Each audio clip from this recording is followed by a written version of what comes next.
Qytetarët reagojnë ndaj përfaqësimit të ulët të shqiptarëve në Ministrinë e Brendshme. Ata fajsojnë pushtetarët shqiptar, të cilët pasi marrin karrige nuk i kushtojnë vëmendje premtimeve të tyre.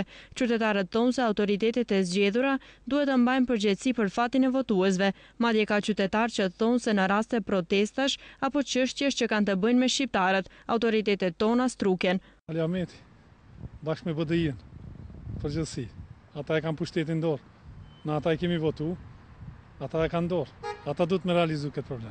Po ata shifët në për gjitha aksionat, asnjë shqiptar nuk është. Sidomos që në demonstrata, nëse janë ato agresive, ka metoda pak më të ndryshme, për mos mu dëmtu edhe popullata. Policia, gjithë policia që shakon policia Maqedone, është për ka reagu ndaj demonstratave.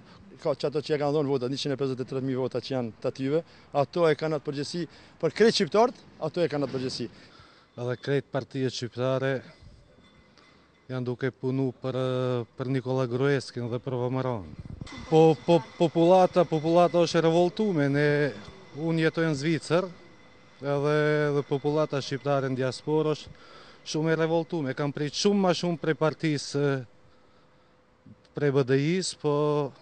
Sipas qytetarëve, norma prej 25% e përfaqësimit duhet të ishte përmbushur prej kohësh, por me këtë ritëm përfaqësimi sipas tyre nuk ka për të përmbushur kurrë.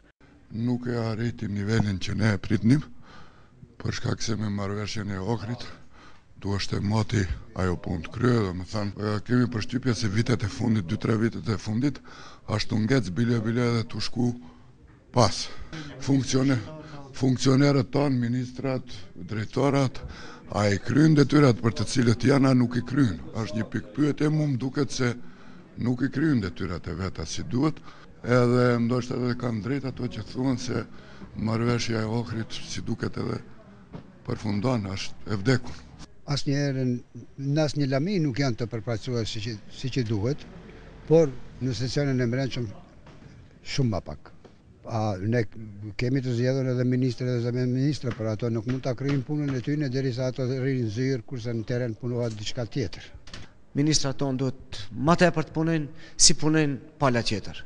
Ne duhet ta dimë ku kemi vendin, e dimë se ne jemi faktor, kyç në Republikën e Maqedonisë ne duhet punojnë ministrat tonë më shumë për të drejtat tona të jena të barabartë. Reagimet e opinionit vijnë pas konkursit të fundit për inspektor policor, ku fillimisht u pranuan vetëm 2 shqiptar nga 50 inspektor gjithsej, që më pas numri të rritej në 9 shqiptar vetëm pas alarmimit nga televizioni Alsatm, prapse shqiptarët nuk arrin të depërtojnë në postet vendimmarrëse në MPB, por edhe në disa njësitë elitare ku ka fare pak ose asnjë shqiptar.